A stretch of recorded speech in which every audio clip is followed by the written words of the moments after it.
Seja bem-vindo a mais um vídeo e hoje o assunto aqui é a continuação de como criar uma estratégia de sucesso.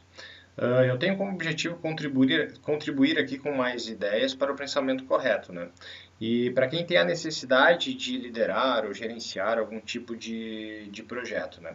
Seja dentro de uma empresa, seja, sei lá, numa consultoria, seja na criação aí de um novo negócio. Então tá, no primeiro vídeo eu falei sobre a introdução para a mentalidade correta, o mindset correto, né?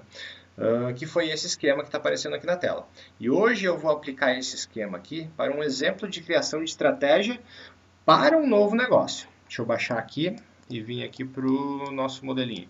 Tá aqui, modelo de novo negócio. Eu vou dar um exemplo aqui de como criar uma estratégia de conveniência de produtos. Pensa aí, como se fosse uma conveniência aí de produtos, vamos imaginar um posto de gasolina.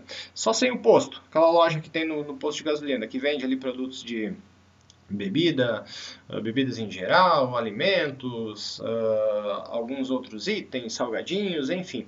Vamos pensar que o nosso esquema aqui, a nossa estratégia vai ser criada para abertura aí de uma conveniência de produtos. Bom, o que eu pensei aqui? Primeiro, a parte lógica, né? O que é mais lógico. Uma conveniência de produtos. O que eu preciso? Eu preciso, de produtos. 2, eu preciso de uma estrutura.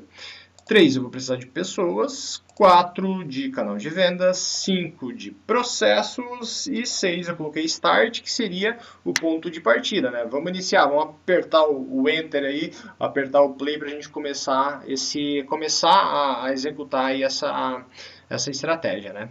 Então tá, de produtos, falando de produtos, o que eu preciso ter? Primeiro, as coisas lógicas, né? Eu estou listando aqui coisas lógicas. Definir o portfólio. Eu vou ter que listar pelo menos os principais produtos. Não preciso nem listar todos, mas pelo menos os principais que eu vou vender, né? Eu vou ter que saber quem são os fornecedores, de quem eu vou comprar. Eu vou ter que dar uma pesquisadinha aí no preço que o mercado está trabalhando. Depois que eu tiver essa lista aqui dos meus principais produtos, eu já vou dar uma pesquisada nos fornecedores, né? E nos preços deles. Depois eu vou dar uma pesquisada no mercado. Como é que o meu mercado, a minha região aí está trabalhando, né? De repente eu tiro um dia ali para fazer algumas visitas, né? E aí eu vou ali tomar água, compro um salgadinho, eu já vou saber o que a galera aí está trabalhando, né? Com isso, com essas informações, o que eu já consigo fazer? Eu já consigo precificar os meus produtos. Eu vou listar lá, vou fazer um Excelzinho lá, né? Vou fazer a minha lista de produtos, lista de fornecedores, sei os preços de compra, eu já sei os preços de mercado. Aí eu vou ter que dar uma pesquisadinha de repente ali numas maquininhas de cartão, né? Para saber as taxas e os juros que as instituições aí estão cobrando. Com isso eu consigo já jogar ali, fazer uns cálculos, simular de quanto eu preciso, com base no valor que o mercado está trabalhando, eu posso saber já a margem de lucro que eu vou ter em cima dos meus produtos, né? Bom, por fim, feito esse estudo, eu vou ter que concluir alguma coisa, né? Deixa eu abrir aqui. Eu já vou ter um preço de revenda, eu já vou saber então o estoque inicial, né, que eu vou precisar lá para comprar, né, para mim começar dar o start lá da minha loja, né? Então, basicamente, eu já tenho os principais, os preços definidos, eu já vou saber ter uma noção de quanto eu preciso comprar. E aqui é bem provável que a gente erre, né? Porque é uma coisa que, principalmente preço, estoque, isso ele vai se adequando com o tempo, né? Mas eu já consigo ter ideia. E aí, próximos itens do portfólio, eu coloquei aqui só para anotar, para não deixar passar em branco, que a gente vai aprendendo, né? Conforme vai vendendo, as pessoas têm a necessidade, não tem o produto tal, né? Ou produto X, né? De repente não vai ter, então a gente vai sempre fazendo uma listinha. Eu acho que é a melhor coisa, aprender no campo de batalha com as pessoas, né? E para ir aumentando os itens aí do portfólio.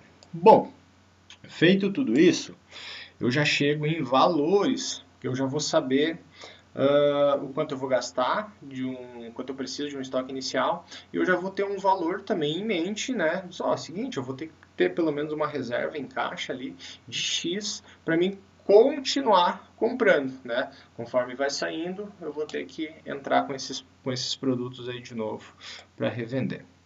Beleza, primeira parte, produtos. Dá um trabalhinho fazer isso daqui, mas bom que é de graça, né? Não gasta nada, né? A gente só gasta a nossa mente. Mas dá um trabalhinho, mas é necessário. Então vamos lá. Estrutura. Deixa eu abrir aqui a estrutura. Eu preciso definir um local. Bom, eu vou fazer algumas visitas, vou fazer algumas pesquisas, vou falar aí com uma galera. Eu vou tentar escolher ali, claro, vou adequar aos valores que eu tenho, mas eu vou tentar escolher ali um ponto que seja, de repente, com um fluxo legal de pessoas, que tenha um estacionamento, ou que seja próximo de uma avenida principal, né? Enfim, porque eu estou pensando no varejo, né? As pessoas que vão entrar aqui dentro da minha loja. Definido o local, eu já consigo montar um escopo ali de projeto para equipamentos e para móveis, né, que eu preciso equipar essa estrutura, né, para atender aí o meu público. E aí eu chego de novo em valores iniciais de investimento para isso aqui, estrutura. Beleza. Pessoas, eu preciso de pessoas, né? Aqui eu já consigo definir aí a quantidade de pessoas, né? De repente eu já tenha isso, né? Seja com sócios ou já seja com contratações. E aí eu já tenho valores de salário também, caso eu já tenha aí contratação inicial. Beleza. Cada um dos itens a gente chega em valores, né? Canal de vendas. Eu preciso vender. Então tá. Eu vou começar com o atendimento do varejo, com o atendimento na loja, né? Porém, eu já posso pensar em outras opções também. E se de repente a loja não vende? E se os clientes não entram? E se o negócio está meio capenga, né? Ou eu já posso começar com outras estratégias também. Então, por isso é bom listar e já saber esses novos caminhos, né? Rota de visitas. Eu posso definir um grupo de clientes, potenciais clientes aí que eu posso atender com os meus produtos, né? Posso começar a fazer visitas para eles e começar o relacionamento, né? Estreitar aquele laço de relacionamento, né? E oferecer o meu produto, né? Mostrar que a minha empresa existe, né? Tô aqui para ajudar e facilitar com as minhas atividades, né? De repente eu vou montar um esquema de entregas, né, para não, ao invés de ir atrás e pedir para as pessoas virem aqui, eu posso fazer um esquema de entregas, né. De repente eu já posso montar, né, uma plataforma de pedidos, né. Seguinte, né, tem o WhatsApp, mas de repente não quer falar com ninguém, olha aqui, tem o meu site aqui, eu tenho a minha plataforma, né. Lá de repente já pode fazer lá uma solicitação, pode implantar de repente fazer um orçamento, de repente vai ali faz uma plataforma de pagamento, né. E aí a gente define já alguns prazos, né? Caiu aqui na plataforma de pagamento, de repente já um dia depois eu te entrego, ou no mesmo dia, se de repente entrar de manhã, eu consigo te entregar de tarde, né? Isso são possibilidades para se fazer. Essa é a ideia da estratégia, né? Então tá, de repente, já montei uma plataforma, de repente, por que não evoluir ali com e-commerce, né? Vou atender em nível nacional também com meus produtos. Ou vou começar aqui com a região, né? Vou fazer uma parceria ali com alguém que faça entrega, né? Enfim, eu coloquei aqui só para a gente estar visualizando um pouquinho mais, ter uma maior amplitude de visão, né?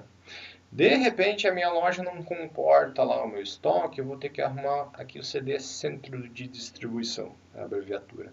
De repente pode ser até a garagem lá da casa, né? Um quarto lá que dá para ocupar, né? Enfim, para início, ou eu já tenho uma capacidade financeira maior, de repente eu já posso pensar nisso também.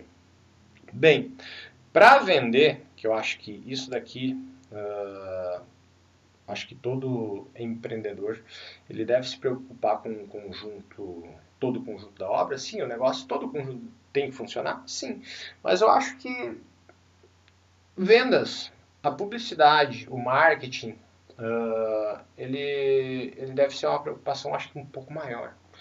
Porque sem vendas o negócio não funciona. Não adianta ter uma mega de uma estrutura sem ter uma estratégia de publicidade ou uma estratégia comercial muito bem definida ou, quem sabe, muitas outras opções, né? Se de repente uma dessas aqui não dá certo, porque um negócio ele só sobrevive com vendas.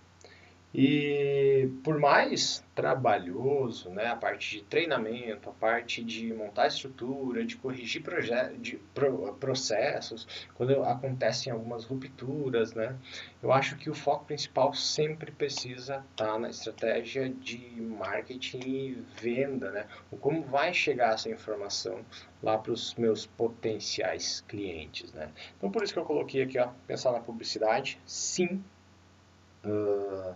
seja ali com o teu na tua própria loja, na tua rota de visitas, nas tuas campanhas na internet, no Face, redes sociais, que mais? Website, fazer chegar em mais pessoas, pagar anúncios, enfim, eu acho que é uma coisa que todo empreendedor deve se preocupar e muito.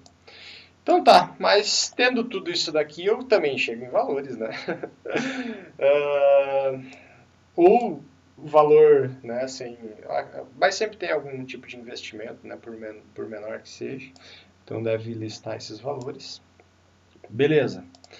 Cheguei agora na parte 5 de processos. Processos aqui eu coloquei sistema. Por que um sistema? Olha só o quanto de coisa que a gente já pensou aqui em cima.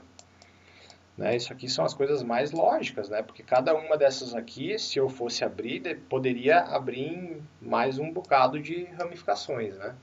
A ideia aqui é só ajudar no pensamento, né? Começar a listar primeiro as coisas mais lógicas e ir desmembrando elas, depois na sequência, né? Então tá, o que um sistema faz? Eu vou precisar lá de uma frente de caixa, né? Hoje em dia já não é mais um bicho de sete cabeças aí o negócio de sistema, né? Então a gente tem que a tecnologia ela nos favorece e hoje em dia existe plataformas aí que controlam plataformas de empresas que nos ajudam aí a controlar, registrar todas as informações, né? Com mensalidade ali, 120, 150, 200 reais, né, já com alguns acessos. Então, acho que a gente tem que fazer uso já dessa tecnologia, pensando que sempre no gerenciamento do todo, né, para não ir perdendo a mão das coisas, né. Então tá, eu coloquei aqui um sistema aí baratinho para começar, uma frente de caixa, de repente eu vou ter que ter ali uns 2, 3 acessos, né? Vou ter que fazer algumas integrações junto com o banco, né? Emitir boleto, enfim, né? Mas isso o pessoal vai dar suporte. Por quê? O que ele me traz? Eu consigo ter um controle financeiro.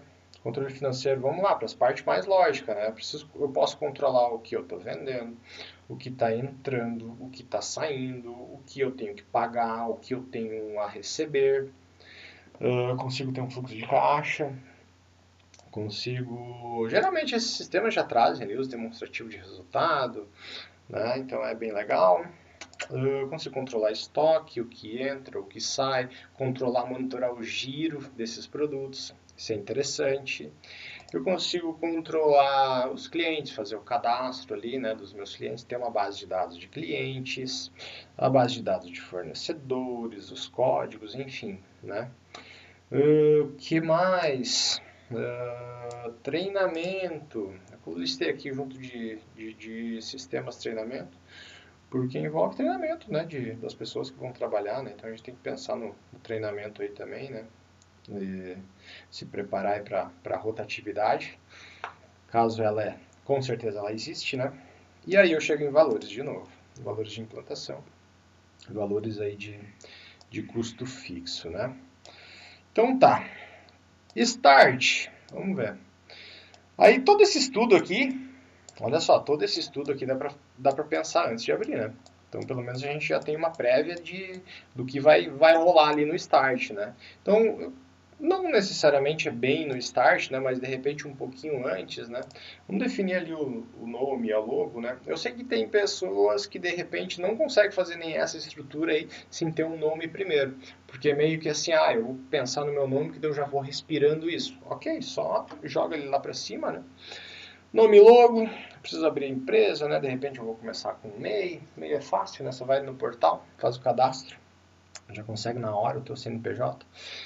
Mas se não é o caso, se já estima um faturamento um pouco maior aí, microempresa já parte ali para para uma contabilidade, né? Vai ter alguém para assessorar essa parte contábil. Então, daí a assessoria aí já vai te ajudar, não precisa nem entender sobre isso.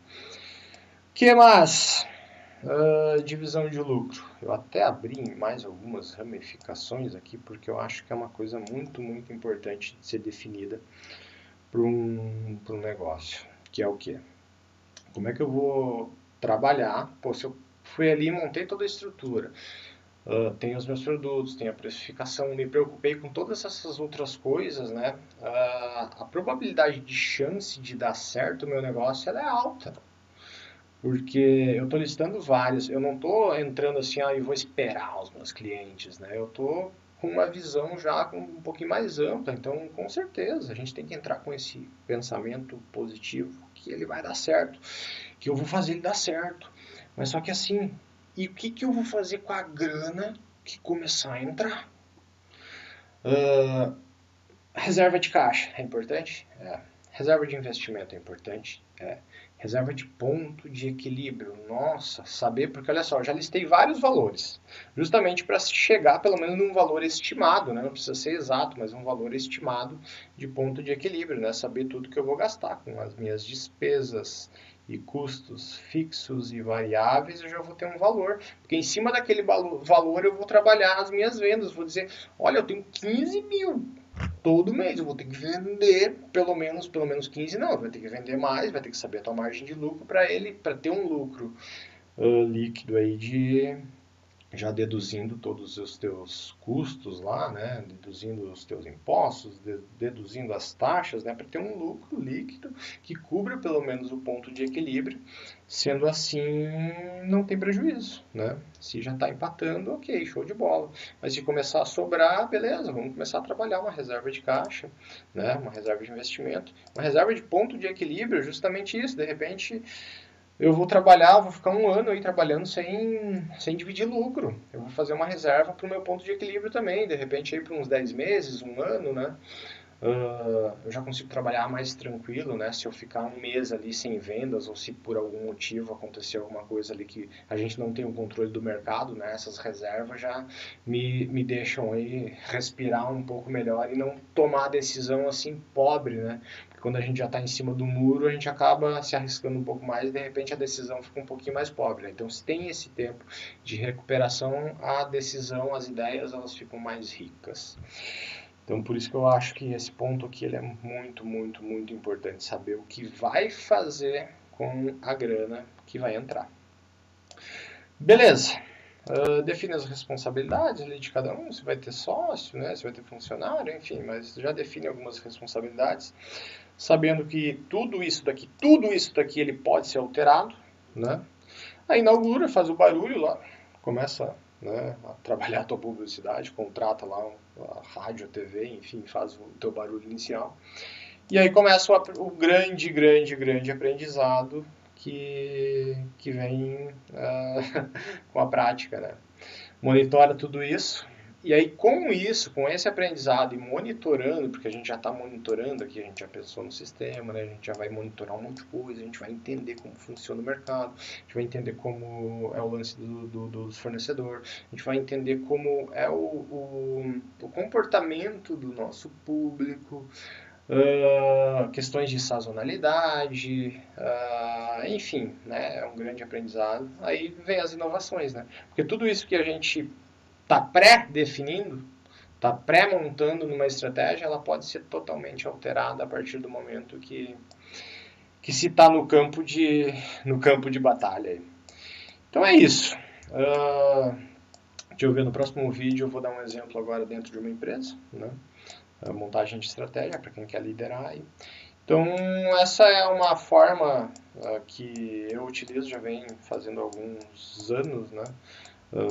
Essa é uma ferramenta que eu utilizo, que contribui, né, para a montagem, assim, para o pensamento, né? Tanto que ela se chama para mapas mentais, né? Mas isso pode ser feito num caderno, pode ser feito no Excel, pode ser feito ali num qualquer outro tipo de ferramenta, né? Desde que se tenha esse tipo de pensamento, né? Tendo a visão e lembrando que a gente precisa testar hipóteses, né? Então aqui Tá aqui o nosso método. Deixa eu voltar aqui para cima.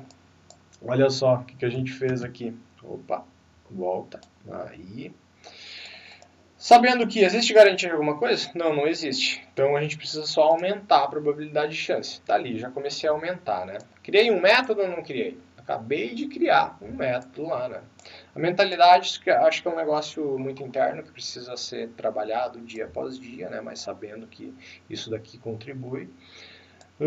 Controle, né? Focar nas atividades que temos o controle. Olha só o que foi feito ali embaixo, né? Somente atividades que temos o controle, né? O lance aqui de visualizar o sucesso e o fracasso, dá para visualizar um pouquinho mais, começar a abrir aquelas ramificações ali, pensar mais no sucesso e pensar em algumas outras possibilidades de coisas que podem dar errado, né? E aí planejamos, temos que executar, né? E o monitoramento, que é o gerenciamento de dados, de informações, de números, isso é muito, muito, muito importante para tomada de decisão. Então tá aí, olha só. Como já de repente no primeiro vídeo ficou um pouquinho complicado, agora já começou a descomplicar. Então era isso. A gente se vê no próximo vídeo. Valeu, um abraço.